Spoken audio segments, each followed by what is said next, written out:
What's up guys, my name is Ace, and now that Battlefield 6 has really settled in, we're well beyond the honeymoon phase at this point. A lot of issues with the game have been piling up, whether those are like actual objective technical issues with the game, or just some subjective things, some gameplay balancing, some gameplay design things that have really been coming to light as something that's limiting the gameplay experience.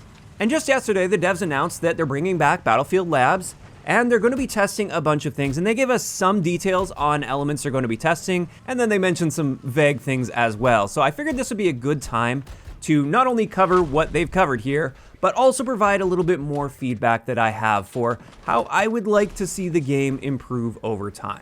Now, just to be clear, since people often get this confused, I'm not coming at this video from the perspective of this game sucks and it needs so many things to fix it to get it into a decent spot. It's more so from the perspective of I'm liking this game, I'm really enjoying this game. However, there are some problem areas and I think it could be refined and improved, and I would like to see it be the best that it can be.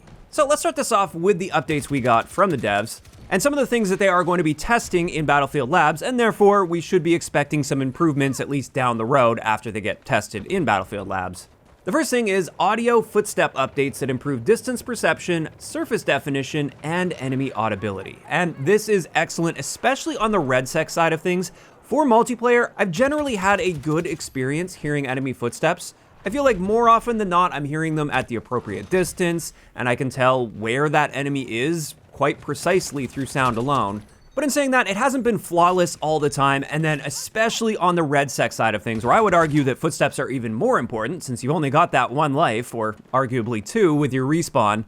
In that especially, I've been noticing many situations where no sound cue at all was even playing from footsteps. Like people would sprint right up on me, and it's not like their footsteps were just quiet or something. There was just literally no sound playing from their footsteps. And that's obviously a really big issue when that happens. So I am very happy to see that they are looking into that and they'll be doing some active tests with that.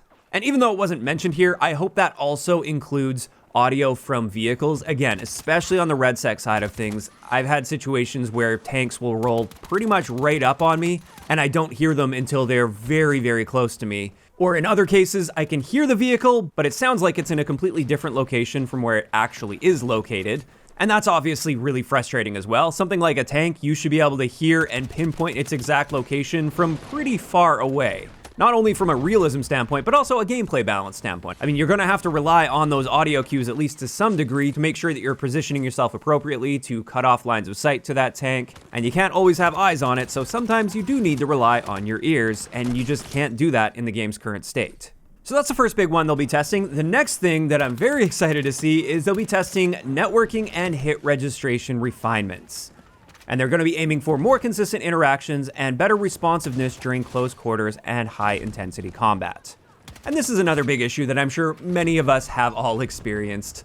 And it's especially noticeable when you turn on the damage log because you can see how many client hits you have versus server hits. And just a brief explanation of how that works. A client hit means that on your end, from your perspective, you should have hit an enemy player, but they use a server authoritative model. So you have to send that information saying, hey, I hit this guy. You send that to the server, and the server has to decide if it accepts that hit or rejects it for one reason or another. And if you've ever left this damage log on and then compared those values, the number of client hits versus the number of server hits, I think you'll be very surprised at how big of a discrepancy there is between those two values. And it really goes to show just how many hits that you should be getting that you're not actually getting on enemy players. And to be clear, some discrepancy there, that's going to happen. In any online environment, there will always be a little bit of a discrepancy.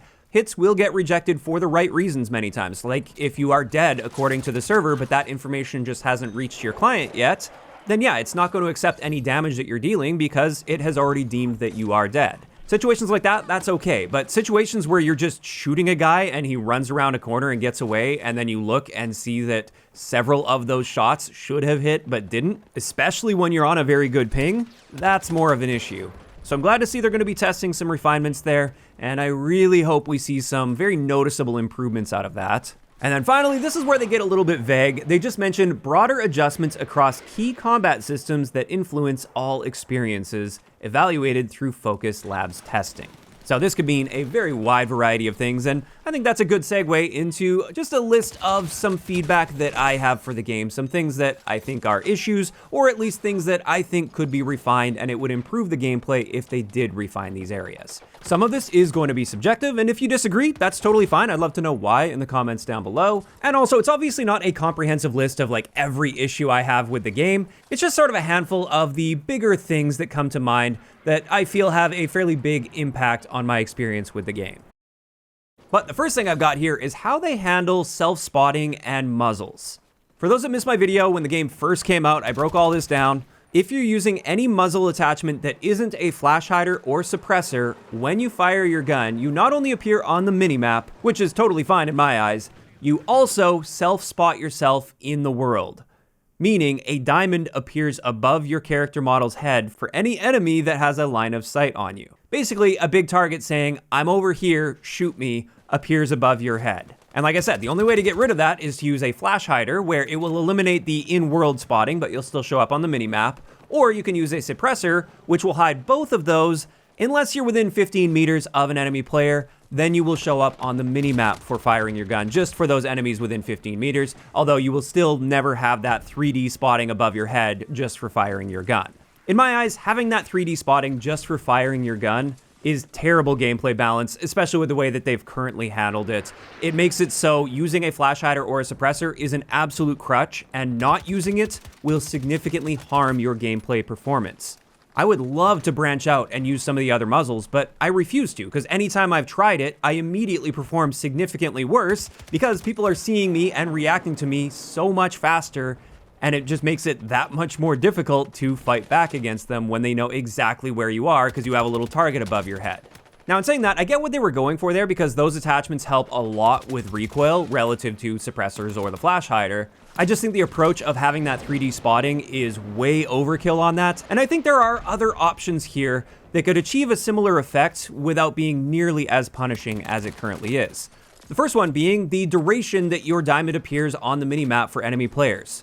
Maybe make it so with a flash hider, you still show up on the minimap, but make it so that dot fades away faster compared to if you're using a muzzle brake or a compensator, for instance, where it's going to linger on the minimap for longer. So it'll be easier for enemies to catch that. Alternatively, or maybe in addition to that, they could remove that 3D spotting in the world for everything, and then buff the flash hider a little bit to still give it a solid place in the game. And a way they could do that is just reduce the range at which a flash hider will appear on the minimap. So it'll be sort of in between a suppressor and a muzzle brake, for instance. So maybe you only reveal yourself to enemies within like 40 meters or 50 meters, something like that, and anybody outside of that range won't see your diamond appear on the minimap when you fire a shot. Those are just a couple options. Either way, I do think that 3D spotting just for firing your gun without a suppressor or flash hider is a problem, and it is really impacting attachment variety in the game. Like I said, I'd love to branch out, but in its current state, I never will. Next up on my list here, keeping in mind we're just kind of bouncing all over the place with this, something I find quite frustrating while playing is the in-between matches experience. So you finish one match, it gets you into the end of match screen, and it immediately starts rematchmaking you into a different lobby. And while you're on that screen, you have no ability to edit your loadout or anything. You have to back out to the main menu and cancel matchmaking in order to do that. And even if we did have the ability to do that, it's often very inconsistent as far as how quickly it's going to put you into another match. So you never know how long of a gap you have in between matches. And with the matches being so long in Battlefield as well, I'd love to see some consistency there, so you know that you have time to run to the bathroom, for instance, if you need to, or edit your loadout, which again, I think you should be able to do in that between matches screen. Or another thing is you often don't even have enough time to properly take in all of the information that they're providing to you in that screen, like what kind of progression did I make in that previous match? How many attachments did I unlock, and which attachments did I unlock there? Maybe you want to take a really good look at the scoreboard as well and really analyze how things went in that match. You don't have time to do that. And I know it might seem counterintuitive asking for more downtime between games, but again, with how long the matches are in Battlefield, I think it's a good quality of life thing to have that little bit of consistent downtime between the matches so you can actually take a good look at all of those stats that they collected, or you can edit your loadout, or you can run to the bathroom without having to back out and search again, and then potentially get into a game in progress. Going off of that, and I think the root cause of this issue is the fact that we don't have persistent games, where you stay in the same lobby, you get a guaranteed rotation of maps, so you're not going to be playing the same map back to back. You're always going to get a fresh game on a different map from the one that you just played, and it's nice to also have the ability to have those rematches or to just kind of shuffle the players around all in the same lobby, but it's the same players. I think the overall gameplay experience from a player's perspective would be so much better if we had that back. If we had persistent lobbies, if we had exactly 1 minute between matches, for instance, and if we had the ability to edit our loadouts within that 1 minute, that would improve my enjoyment and my experience with the game quite drastically compared to what we've currently got, which I know by disbanding those lobbies, it does improve matchmaking times for everybody because you're making sure there's always going to be more people flooding into matchmaking because they're forced into matchmaking after every single game. I know there are benefits that come with that, but for me, this ends up being a net negative to my overall experience. I wouldn't mind waiting a bit longer in matchmaking if I knew that once I was in a lobby, I could stay in that lobby and it would just be persistent and I'd have that nice consistent downtime. But in the game's current state, we just don't have that. After that, a minor annoyance in the grand scheme of things, but still an annoyance nonetheless, is the fact that they keep rearranging the UI. Like, I think the UI is awful already with the Hulu-style menus. It's all horizontal scrolling, and you don't get to see a whole lot of options all at once on a screen. You have to scroll a lot to get to the options to see them. It's just awful. I really hate that style of UI. I don't know why that has taken over gaming so much in recent years, because it seems most other gamers hate that as well. But even with that, I can live with that. I can adapt to that. The part I find most frustrating is the fact that these are always rearranging themselves, so there's no muscle memory attached to that. If I want to find the game mode that I always want to play, I've got to scroll around a little bit to try to find out where it's hiding on me now. And again, minor annoyance, but still an annoyance. I would like consistency there at the very least. And maybe even an option where the top row of selections can be a tab that I customize. So I can select exactly which experiences go on that and what order they go in on that, and that order never changes. So if I always want Breakthrough to be the first selection on the top tab every single time, then it will be. And if I want to then put my custom experiences right next to it, because I do a lot of testing in custom games, I would love to have that right next to it because I'm often going to that tab. Something like that would be really nice because I just hate every time I boot up the game, it's like, okay, where did my favorite game mode go? How do I find that? That just doesn't make for a good experience. Now after that, I know I'm in the minority here. Battlefield is more of a PC game than anything, but as one of those players that does play this game on console, something that I think would really go a long way is console-only crossplay.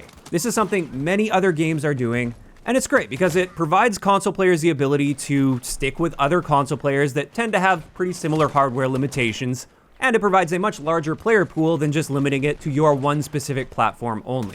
Because one thing I have noticed is anytime I have tried turning crossplay off entirely, it ends up being just primarily a bot match where, yeah, there will be a handful of real players in the match, but most of the spots are just going to be bots. And I'm searching for regular modes. I don't want to play against bots. I wouldn't mind the odd one here or there popping up, but the fact that most of the lobby ends up being bots just means that you're not actually getting the proper public match Battlefield experience that you're looking for. And so having console-only crossplay, I think, would at least help alleviate that issue.